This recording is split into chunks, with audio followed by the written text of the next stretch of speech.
Thank you very much for the opportunity, Congressman Moran.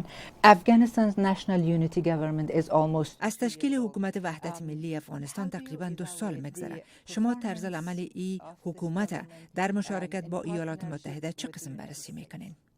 Well, its partnership with the United States is just fine. But the unity government is not working. همکاری و شراکت حکومت وحدت ملی با ایالات متحده خوب است، اما حکومت وحدت ملی آنچنان که تصور میشد کارگر نیافتاده است. نمیدانم چرا.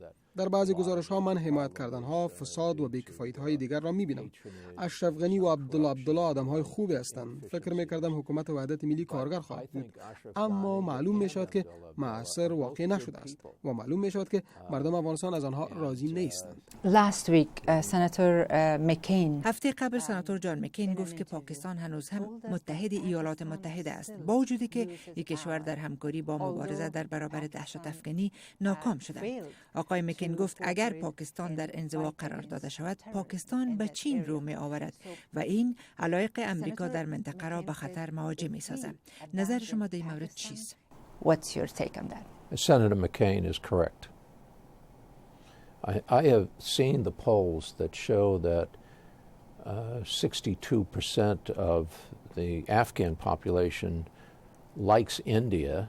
سناتور مکن درست میگوید. من نظرپرسی ها را دیدم که 62% نفوذ افغانستان هند را دوست دارد و صرف 3.7% پاکستان را خوش دارد. مشکل این است که پاکستان جای نمی رود و همیشه همسایه افغانستان خواهد بود، همانطوری که هند است. اگر بخواهید که نجات یابید، راهی را دریابید که چگونه با همسایگانتان توافق نمایید. سناتور مکن درست میگوید که افغانستان انتخاب دیگر را ندارد. باید با حکومت پاکستان و اردوی پاکستان همکاری کند.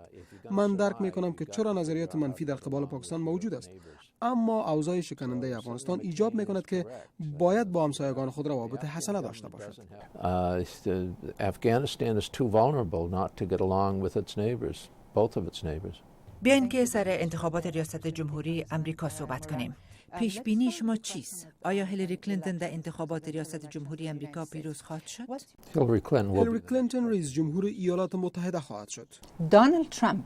Donald Trump همیشه گفته که طرفداران برنی ساندرز از او حمایت خواهد کرد.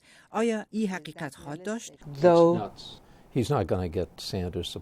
این یک سخن بی‌معنی است و او هرگز از پشتیبانی طرفداران ساندرز برخوردار نخواهد شد. کسانی که مطالعه درست و تعمق دقیق ندارند ممکن از ترامپ حمایت کنند، اما این یک چیز غیر متعارف خواهد بود. آنها قسمی که ترامپ می‌ایستد و در هر مورد مخالفت می‌کند دروغ می‌گویند.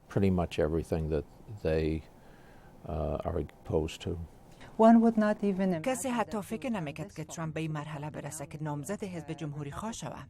It's an indictment of the Republican Party as far as I'm concerned. تا آنجایی که به من مربوط می شود این یک اتهام از جانب جمهوری خواهان است. آنها با بکارگیری از یک استراتژی در اوایل 1960 برای به دست آوردن آرای سفیدپوستان حوزه جنوب که مخالف حقوق مدنی و حق رایدهی امریکایی‌های آفریقایی تبار بودند پرداخته و حالا این مردمان را با خود دارند. جنوب و در نهایت تمامی سفیدپوستان جنوب با آنهاست. در بسیاری از این ساحات تعلیمات عالی وجود نداشته و صراحتاً در آنجا جهالت، تبعیض نژادی و تعصب زیاد در برابر مهاجران حکم فرماست.